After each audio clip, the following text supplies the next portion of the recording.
സംവിധായകൻ ഷാഫി നമ്മളെ വിട്ട് പിരിഞ്ഞിരിക്കുകയാണ്.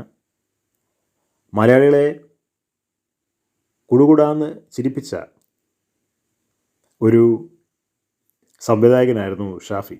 ഒരുപാട് സിനിമകൾ അദ്ദേഹം സംവിധാനം ചെയ്തിട്ടുണ്ട്.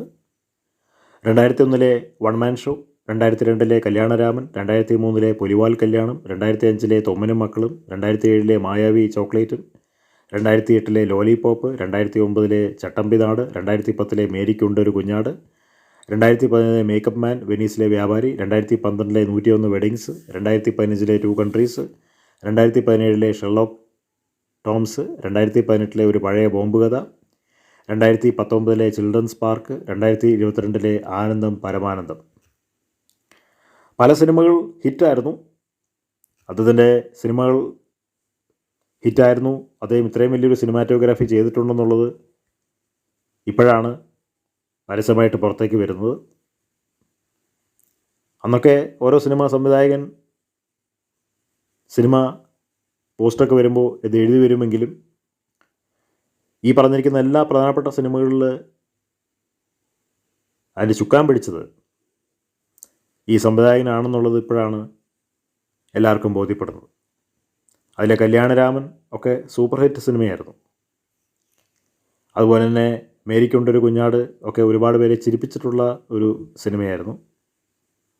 മേക്കപ്പ് മാൻ, വെനീസിലെ വ്യാപാരി, തൊമ്മനും മക്കളും,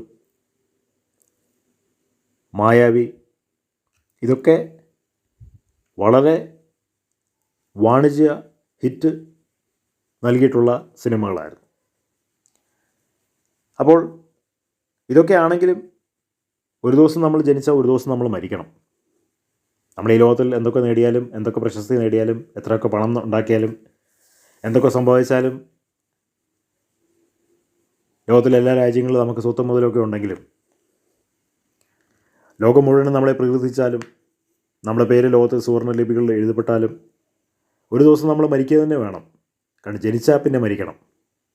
സംവിധായകൻ ഷാഫിക്കും അത് തന്നെയാണ് സംഭവിച്ചത്. നമ്മളെല്ലാവരും മരിക്കും ഒരു ദിവസം. അപ്പം മരണം ഒഴിച്ചുകൂടാൻ പറ്റാത്ത ഒരു യാഥാർത്ഥ്യമാണ്. അത് വലിയവനും ചെറിയവനും അങ്ങനെയൊന്നുമില്ല, എല്ലാവരും മരിക്കും. അതുപോലെ തന്നെയാണ് സംവിധായകൻ ഷാഫിയും മരിച്ചത്.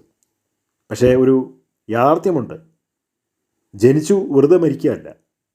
ഈ ജനനത്തിൻ്റെ മരണത്തിൻ്റെ ഇടയിൽ എന്തൊക്കെ ലോകത്തിന് സംഭാവന നൽകി എന്നുള്ളത് വലിയൊരു ചോദ്യമാണ്. അതിൽ സംവിധായകൻ ഷാഫിയെ പോലെയുള്ളവർക്ക് വളരെ മുന്നോട്ട് നിൽക്കുന്നവരാണ്, സൂര്യനെ പോലെ ശോഭിക്കുന്നവരാണ്. അദ്ദേഹത്തിൻ്റെ കുടുംബത്തിലെ എല്ലാ ദുഃഖത്തിനോടും ഞങ്ങളും പങ്കുചേരുന്നു.